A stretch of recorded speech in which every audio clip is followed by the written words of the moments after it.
तो आज आप लोग पढ़ेंगे कक्षा 7 गणित का अभ्यास 1A का क्वेश्चन नंबर 6 से।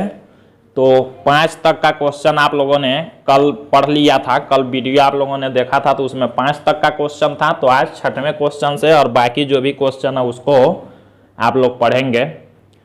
तो इसको देखते हैं।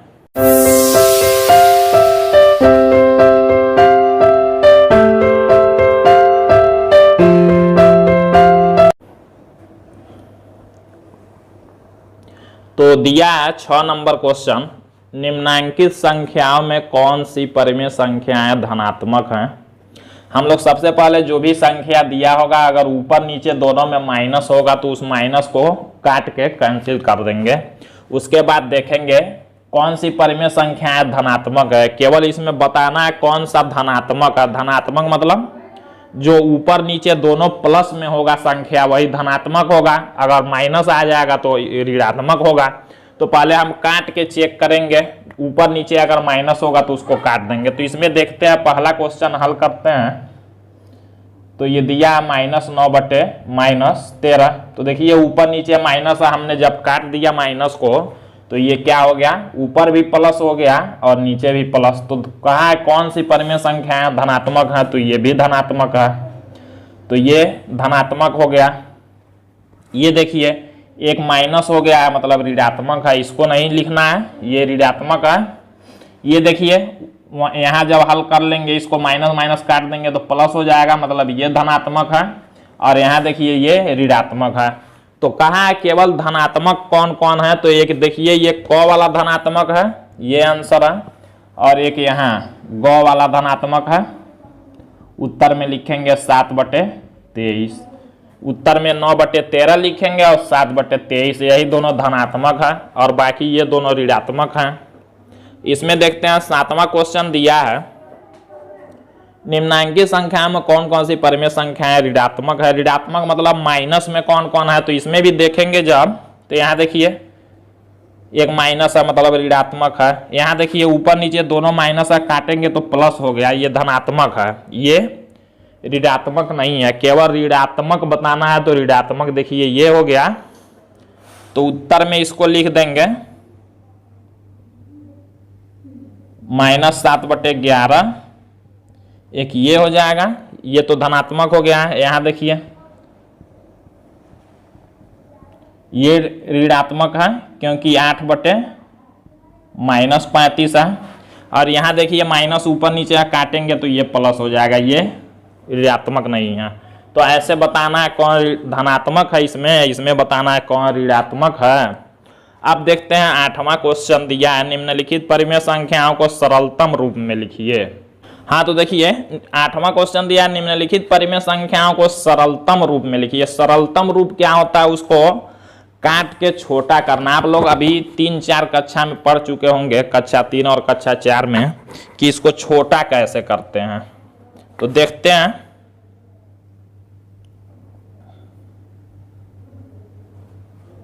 ये जैसे मान लीजिए एक बार क्वेश्चन को लिखते हैं, -9/21 दिया है। तो हम लोग क्या करते हैं, सरलतम रूप लिखना मतलब उसको काट के छोटा कर देना। अब छोटा जैसे एक ही संख्या से अपने तरफ से किसी ऐसे संख्या से इसमें भाग देते हैं कि जिससे एक ही संख्या से उसको वो भी कटे, एक ही संख्या से ये भी कटे। जैसे मान लीजिए अगर 2 से हम 9 को काटा तो 2 से 9 नहीं कटेगा, 2 से 21 भी नहीं। तो 3 से देखते हैं, 3 से देखिए 9 भी कटता है, 3 से 21 भी। एक ही संख्या से दोनों कटना चाहिए। जैसे मान लीजिए हम 3 से 9 को काट दें तो 3 बार में कटेगा, 3 3 9 और 3 से 21 कटेगा 7 बार में। तो ऊपर देखिए क्या हो गया, -3 और बटे नीचे 7। तो यही आंसर हो गया। लिखेंगे सरलतम रूप -3/7। तो काटने का मतलब जब तक कटने वाला रहेगा तब तक काटेंगे, जब नहीं कटने वाला रहेगा तो वही सरलतम रूप हो गया, उसी को सरलतम रूप कहते हैं। तो ऐसे कर लेंगे। यहां देखते हैं सरलतम रूप में लिखने का एक और तरीका होता है कि इन दोनों संख्याओं का जो अंश और हर है, दोनों संख्याओं का मौसा निकालते हैं। आप लोग मौसा नीचे के कक्षा में पढ़ चुके हैं। तो इन दोनों संख्याओं का मौसा निकालेंगे और उसी मौसा से दोनों को ऊपर भी और नीचे भी भाग कर देंगे, तब भी सरलतम रूप प्राप्त हो जाएगा। चाहे ऐसे भी कर सकते हैं। तो देखिए ये संख्या दिया -18 बटे -27। पहले माइनस से माइनस काट देंगे ऊपर नीचे अगर होगा तो। उसके बाद देखेंगे, देखिए एक ही संख्या से दोनों को काटना है। देखिए अगर 2 से हम काटा तो 18 तो कट जाएगा, लेकिन 27 नहीं कटेगा, तो नहीं काट सकते हैं। एक ही संख्या से 2 ही से अगर दोनों कटता तो काट देते हैं।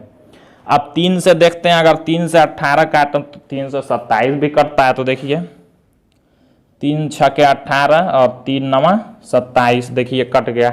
फिर अभी काटेंगे तो ये 3 से कटेगा, 3 दूना 6 और 3 तीनी का 9। जब तक कटेगा तब तक काटेंगे। ऊपर 2 नीचे 3 हुआ तो 2/3 यही आंसर हो गया सरलतम रूप। या क्या करेंगे, 18 और 27 का मौसा निकालेंगे, उसी से 18 में भी 27 में भी भाग कर देंगे, तब भी सरलतम रूप आएगा। इसको देखते हैं। एक बार लिखेंगे 21 बटे -36।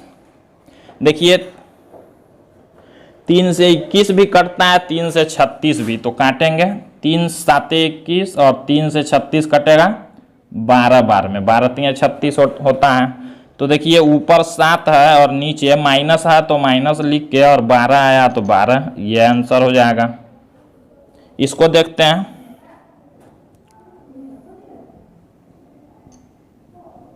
इसको लिखेंगे -36 बटे 64। अब देखिए इसको काटेंगे तो 2 से अगर दोनों कटेगा तो 2 से पहले काटते हैं। तो 2 से 36 को काटेंगे 18 बार में, और 2 से 64 को काटेंगे तो 32 बार में कटेगा। फिर 2 से काट सकते हैं, 2 9 18 और 2 से 32 को भी 16 बार में।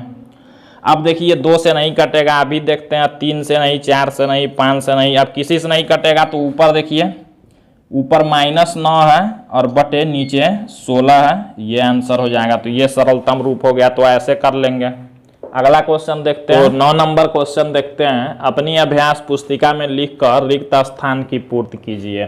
दिया है कि ये जो खाली जगह दिए हुए हैं क्वेश्चन में, ब्रैकेट दिया हुआ है, ये उसी को भर देना है। तो कैसे भरेंगे ये ध्यान देंगे।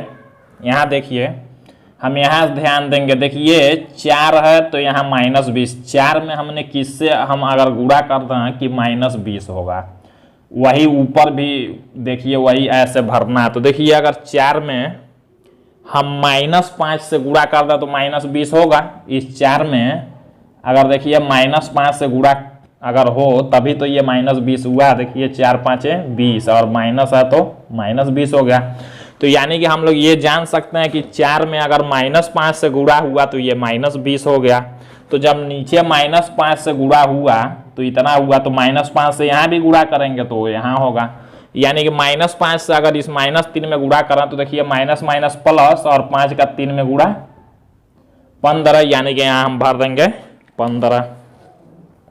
तो ऐसे ये रफ पर चेक करके इसको भर देना है केवल।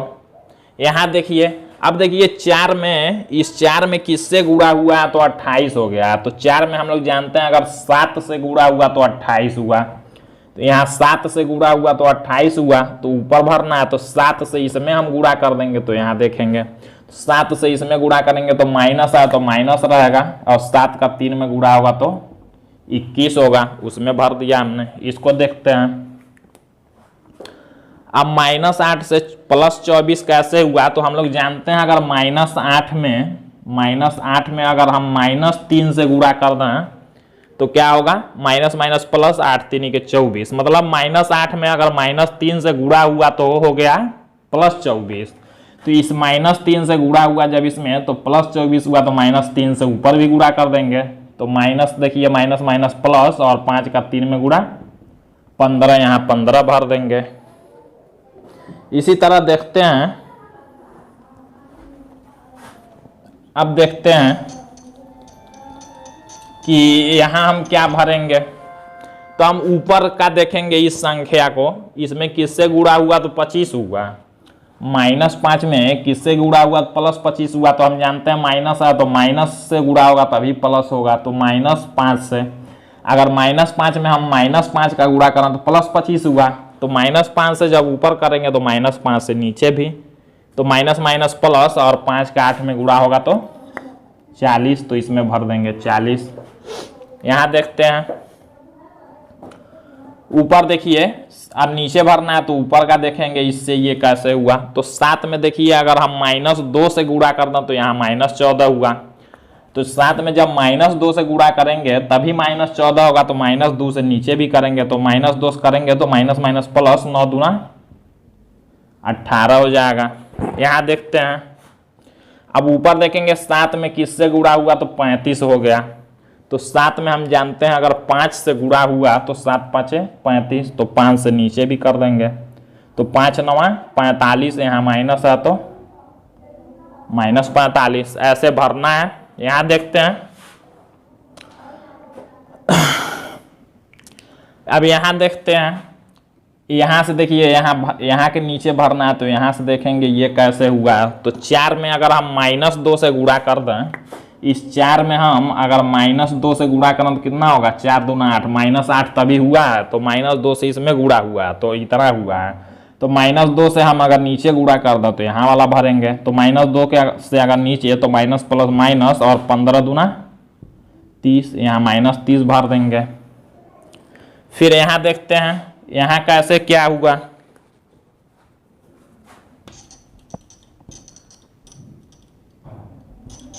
अब देखिए यहाँ से हमने देखा इसको, तो यहाँ से इसको भर लिया। अब यहाँ से हम देखेंगे नीचे वाले से ये कितना बार में आया, तो यहाँ से भर लेंगे। देखिए 15 में हम किसका गुणा करेंगे तो -60 होगा, तो हम लोग जानते हैं 15 में अगर 4 से गुणा करें 15 चौको 60 ही होता है, लेकिन -60 यानी कि -4 से अगर 15 में हम गुणा करें तो -60 ही होगा। इस 15 में अगर हम -4 से गुणा करें तभी तो -60 हुआ, 15 चौको 60 और माइनस है तो -60, तो -4 से हम लोग जानते हैं इसमें अगर -4 से गुणा हुआ तो इतना हुआ है, तो -4 से ऊपर कर देंगे। तो देखिए 4 में अगर -4 का हम गुणा कर देंगे तो प्लस माइनस माइनस, 4 चौको 16, तो यहाँ हम भर देंगे 16।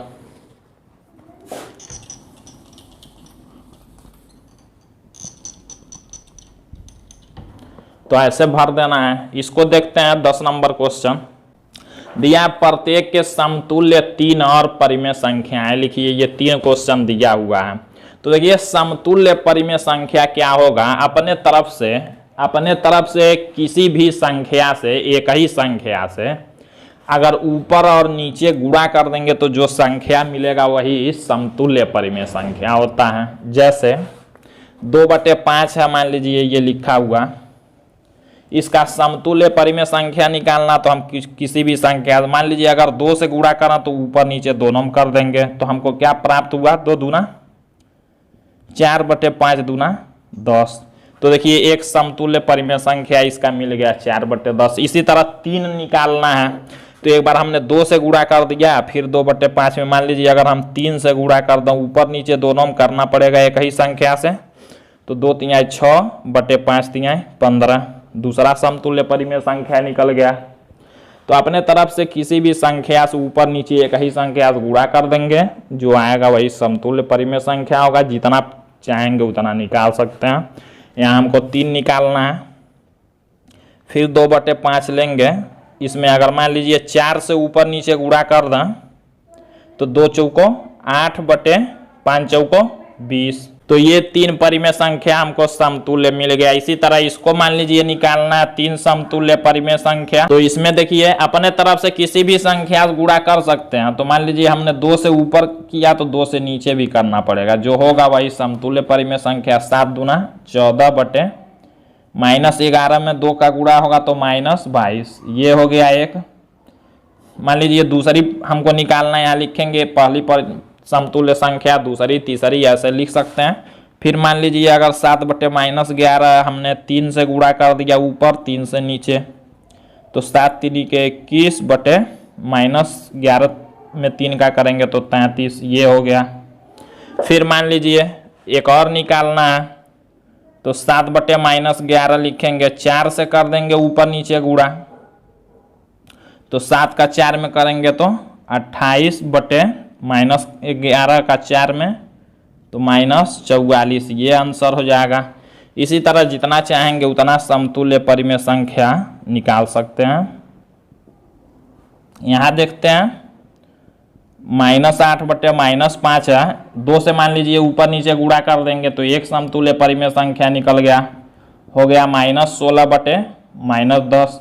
दूसरा निकालना है, फिर उसी में -8 बटे -5 में अब मान लीजिए 3 से कर दें ऊपर नीचे दोनों में, तो माइनस प्लस का गुणा माइनस ही रहेगा, 8 3 के 24 बटे यहाँ भी माइनस प्लस माइनस 5 3 15, ये दूसरा निकल गया। तीसरा मान लीजिए निकालना है तो -8 बटे -5 में 4 से ऊपर नीचे हम गुणा कर दें बटे यहाँ -20 हो जाएगा, ये आंसर हो गया। तो ऐसे समतुल्य परिमेय संख्या अपने तरफ से ऊपर नीचे किसी भी एक ही संख्या से गुणा करेंगे, जो आएगा वही समतुल्य परिमेय संख्या होता है। तो ये एक्सरसाइज आप लोगों का आज खत्म हुआ, फिर अब अगले दिन अगला एक्सरसाइज देखेंगे।